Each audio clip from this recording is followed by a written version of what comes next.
4월 2일 수요일 광야의 묵상입니다. 오늘 우리에게 주시는 살아있고 항상 있는 하나님의 말씀은 누가복음 18장 15절로 30절입니다.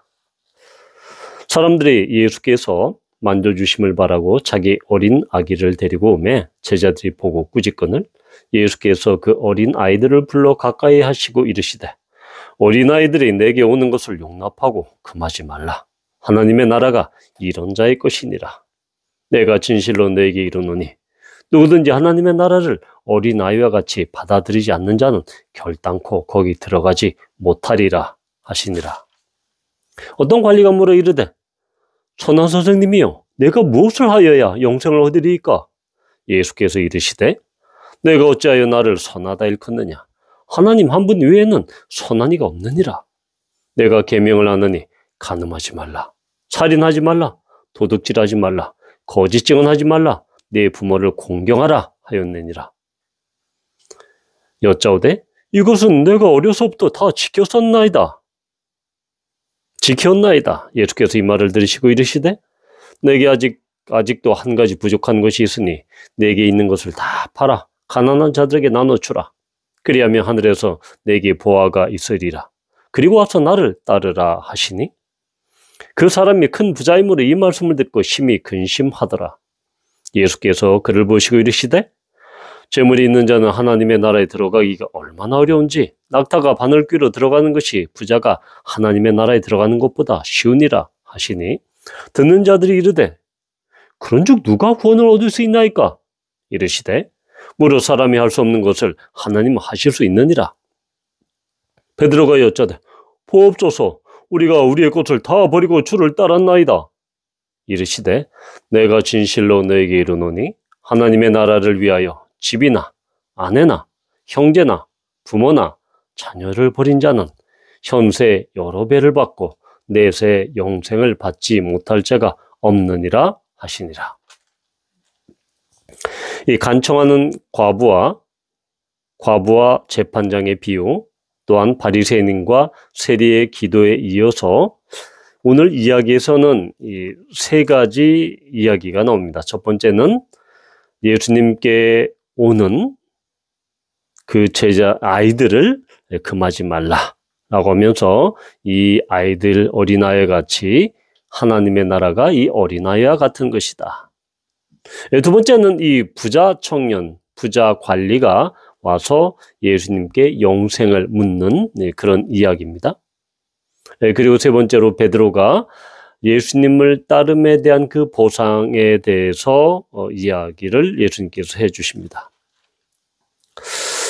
당시 아이들에 대한 축복, 우리는 이미 앞에서 예수님께서 사회적인 약자로 지칭되는 세리, 그리고 과부, 또한 이방인들, 사마리아 사람들, 이런 사람들에 대한 예수님의 특별한 이 관심과 그들에게 은혜를 베푸시는, 구원을 베푸시는 장면을 우리는 보았습니다. 이러한 연약한 자, 바로 예수 그리스도의 그 말씀에 순종하고 순전하게 따르는 그 자의 하나의 모본으로서 아이들을 이렇게 추가하고 있습니다. 또 하나 우리는 이 부유한 청년, 마태복음과 마가복음의 이 이야기는 이미 나와 있죠. 이 부자 청년, 여기에서 이 관리는 이 지휘관, 통치자를 의미합니다. 따라서 이 부자 관리는 대단히 높은 지위를 갖고 있는 매우 유력한, 그리고 어느 정도 권력이 있는, 그러면서도 부자인 그런 사람이었습니다. 그런데 우리는 이 사람의 질문과 태도로부터 이 청년이, 이 관리가 놓치고 있는 몇 가지 이야기를 우리는 찾아볼 수 있습니다. 첫 번째로 이 관리는 예수님께 선한 선생님이여 내가 무엇을 하여야 영생을 얻으리까? 이렇게 질문합니다. 영생에 대한 관심, 거기에 대한 흥미를 느끼고 있고 매우 간절하게 바라는 것을 볼 수 있습니다. 그런데 이 관리는 영생을 어떻게 얻느냐, 무엇을 하여야. 우리는 전형적으로 이 청년에게서 당시 유대교에 팽배했던 행위로 인한 아니면 율법을 지킴으로 말미암은 그런 구원, 행위 구원에 대한 전형적인 인식을 보게 되죠. 즉, 내가 어떤 행위를 해야, 내가 어떤 행동을 해야 영생을 얻을 수 있겠는가? 그래서 당시 바리새인들과 율법학자들과 서기관들과 제사장들 그룹, 소위 말해서 종교 엘리트들이 주장한 것은 하나님의 토라, 이 모세오경의 율법을 매우 세세하게 쪼개서 그것을 사람들로 하여금 지키도록 하는 그런 매우 형식적이고 화석화된 율법주의에 익숙해져 있다. 이 관리 역시, 이 부자 청년 역시 그러한 율법주의에 몰입되어 있고 율법주의에 빠져 있었습니다. 그래서 내가 어떤 행위를 해야 영생을 얻을 수 있겠습니까? 라고 그렇게 질문하고 있습니다. 이 관리가 빠진 것은 결국은 행위 구원론에 대한 잘못된 인식을 보고 있다.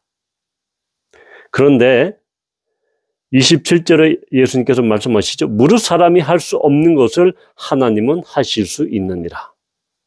즉, 사람의 행위로, 율법을 지킴으로 그렇게 구원을 얻는 것이 아니라 사람은 그것을 할 수 없지만 하나님이 구원하실 수 있다.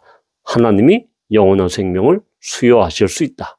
따라서 절대적인 구원의 수여자는 하나님이시다라는 것을 보여줍니다. 그리고 예수님께서 이 십계명의 부분들에 대해서 일부분을 말씀하시자 이 부자 청년은 어떻게 대답합니까? 21절에서 내가 어려서부터 다 지켰습니다. 이 어려서부터는 아마 12살 때부터일 것입니다. 유대인들은 12살 때부터 공적인 율법을 지키는 그런 의무를 지우죠. 그러니까 나는 12살 이래로 계속해서 이 계명을, 10계명을 지켰습니다. 나는 이거 다 지켰어요. 아무 문제 없어요. 라고 이야기합니다. 그런데 여기에 바로 이 부자 청년의 이 오류가 있습니다.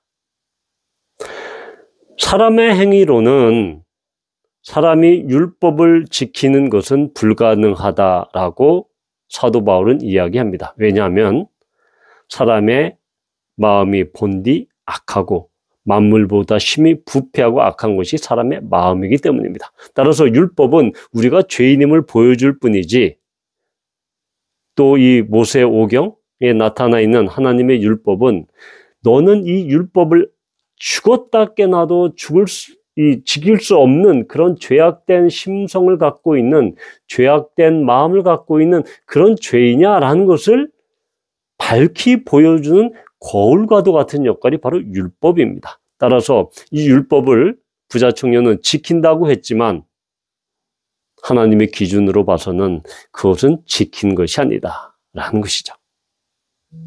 이것은 바로 이 부자 청년이 잘못 생각했던 행위 구원과 일맥상통하는 것이죠.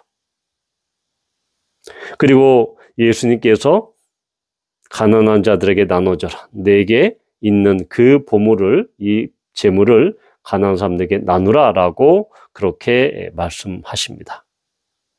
그리고 와서 나를 따르라 말씀하시죠. 그런데 이 말씀을 듣고 부자 관리는 심히 근심했습니다. 바로 이것은 예수님께서 계속해서 누가복음을 통해서 말씀하고 계시는 제자도의 가장 중요한 것 중에 하나가 하나님과 재물을 겸하여 섬길 수 없다.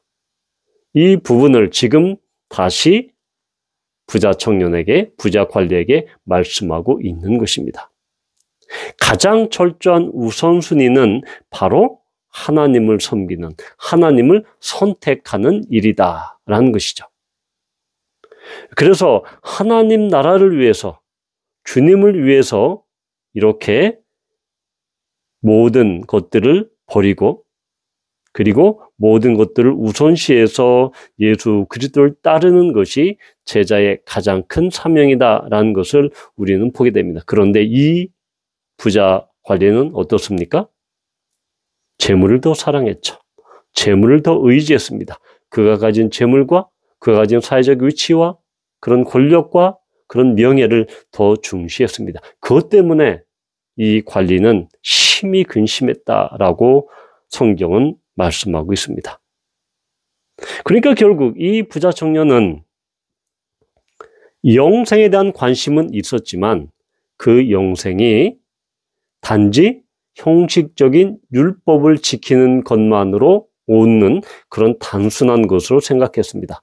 바로 영생을 주시는 예수 그리스도를 눈앞에 두고도 그는 하나님이신 예수 그리스도를 알지 못했다라는 것이죠. 그러면서 가난한 이 모든 있는 것 다 팔아서 가난한 자들에게 나눠주라라고 하면서 예수님을 따르라고 하는 그 말씀에 이 부자는 심히 근심해서 이 결론은 물론 열려 있지만 이 근심으로 한 것으로 봐서 이 부자는 결국 재물 쪽으로 기울었을 것이다 라고 우리는 추정해 볼 수 있습니다. 우리는 우리의 노력으로, 우리의 행위로, 우리의 공로로 구원을 받을 수 없습니다. 구원은 전적으로 하나님께서 하실 수 있는 것입니다. 그리고 또한 이 부자 청년처럼 재물이 우리의 구원을 담보할 수 없습니다. 우리의 구원을 재물로서 할 수 없는 것이죠. 따라서 우리는 이 재물에 대한 관점, 그리고 구원에 대한 관점, 율법주의적인 형식적인 율법주의에 빠지지 않고 또한 우리의 힘으로 뭔가 하고자 하는 그런 것들을 우리는 포기해야 하는 것이죠. 구원에 있어서 우리의 기여는 0%다. 1도 없다라는 것이 성경이 우리에게 계속 알려주고 있는 것입니다. 우리를 구원하신 주님을 찬양하고 정말 우리가 하나님 우선순위, 예수 그리스도의 제자로서 예수 그리스도를 따르는 그 일에 최고의 우선순위를 드리는 우리 모두가 되기를 축복합니다. 함께 기도합니다. 하나님 아버지, 이 부자 관리는 영생에 대한 관심은 있었으나 그 당시 유대주의에 빠져서 유대인들의 일반적인 통념, 즉 율법을 지키면 영생을 얻을 수 있다는 형식적인 율법주의 행위 구원론에 이렇게 빠져 있었습니다.